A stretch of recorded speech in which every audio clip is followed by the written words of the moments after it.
Hello there and welcome to the video. I'm going to continue coverage from the World Cup in Sochi. Fortunately could not make a video yesterday, busy day, but we are continuing here. At the start of the third round we have a very interesting Norwegian matchup between Magnus Carlsen and his younger compatriot Jan. Magnus of course needs no introduction, the current and reigning world champion. Jan, former world junior champion, so he's no slouch, but he's playing against well, probably his idol, also his good friend.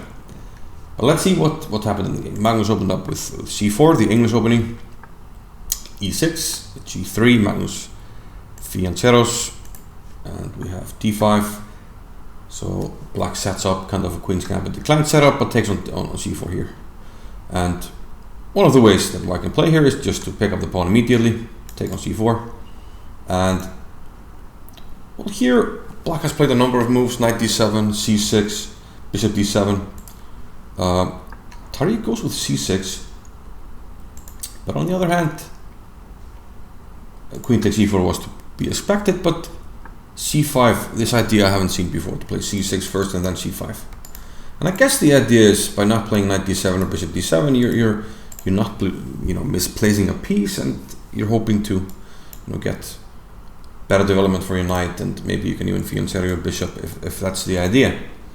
In any case, after b3 we have a new game of chess. b3 is a novelty, as early here as we're on move 6, so quite rare at this level to get such an early novelty. But I guess this is part of Magnus's strategy here to avoid theoretical lines. These younger players tend to be very booked up, and I think in this case Magnus he wants to play a chess game, not play against his opponent's computer basically. So bishop b7, we have basically normal development for both sides here, castles, and Magnus is playing in a hyper-modern style, which means that he's kind of attacking the center with pieces and holding his pawns back. The pawns are held back for the moment, but now we have knight e5, we have a trade, and this does increase the scope of the light squared bishop, putting pressure on b7. Now first black expels this bishop and then plays rook b8. The idea is to get out of the line of fire, be able to play b6, bishop b7, trade the bishops, trade this strong bishop. Magnus goes knight c3 and bishop f6, and black is opposing here on diagonal, and he'll do so basically on both diagonals now with bishop to b7, opposing the white bishops. Now generally we would like to eventually get something going here in the center, but we can't run out. d4 as well under heavy guard by black here, so Magnus goes for b4, another pawn break. And the idea here is basically we want to trade the b pawn for a c pawn when we will have these two central pawns against one. So 2 against 1, pawn advantage in the center. A small potential advantage that doesn't always materialize, but something to play for. So we have this trade of bishops here, and now Magnus takes on c5. Of course you want to keep the structure intact, so we take with the knight. b takes e5 would create a weakness, but Magnus wants to try to create that weakness, so he plays bishop a3. He wants to take here. Rook c7, black wants to take back with the rook if white were to take. Rook ft1, because now the pawn was under attack. If black had taken here earlier, we would take on c5 of course. Rook e8 by black, this was pinned. Knight to b5, hitting the rook, rook d7, and now Magnus can take on c5 and kind of create a little bit of pawn weakness in black's camp. Now we have 3 pawn islands, and these 2 are a bit vulnerable. Meanwhile, white has this very nice connected structure that he wants to keep. Now first off, d2 is under attack, but Magnus he kind of defends it indirectly. He plays queen to a4. And this is a very cunning move. Tari responded with queen to a8, I guess adding more defense here, but also he has another idea which we'll see. So why didn't he take the pawn? That's the question. I think Magnus had in mind the very cheeky move, knight d6 here. And the idea, if you take on d6, either with a queen or with a rook, you're going to come under attack on e8. You're going to lose the exchange. So rook takes d6, rook takes d6. If you take back, I will take here. And what do we win this game? We could play something like rook takes d1, and we have to play rook f8 because otherwise knight f5 will hit the rook on e7, so he'd have to go here. But I don't fancy playing this against the world champion. I think he would find a way to get the knight back to to c4, and I think white would dominate this endgame. Maybe it's not winning, but you know Magnus, he would push this for hours on end and probably squeeze something out of it. We can imagine a knight on c4, rook c2, pawn e3. Let's say, okay, rook d8 is of course a move, but I just want to demonstrate that, you know, white can basically completely dominate here if we just make some moves. e3, bring the king. You see that white's structure is under no attack whatsoever, and then he will start expanding on the king side and, you know, try to make some progress. Something like this. So queen a4, cunning move, but Tari was having none of it and played queen a8 and d3 by white now.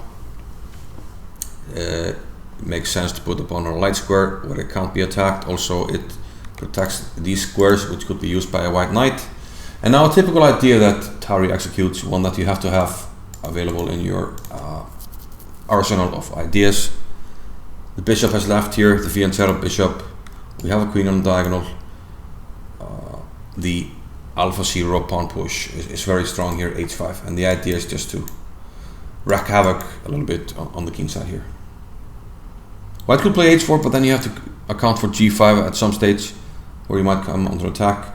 Carlsen went with rook d to c1, rook c8, protecting the pawn. Knight a3, this knight wants to come to this beautiful square on c4. Rook d4, Patari, knight c4, and h4. And of course we can never take this because rook check, we can't open up our king like this, so we have to find other ways, and the other way is to play queen b5. The queen wants to come to b7 to protect this diagonal, because otherwise h3 will be very annoying. So queen d5, queen b7. So white has managed to take care of this problem with the diagonal, so there's no danger coming by means of this pawn, but still after this, pawn is attacked and defended, h3 still. So this leaves the back rank vulnerable.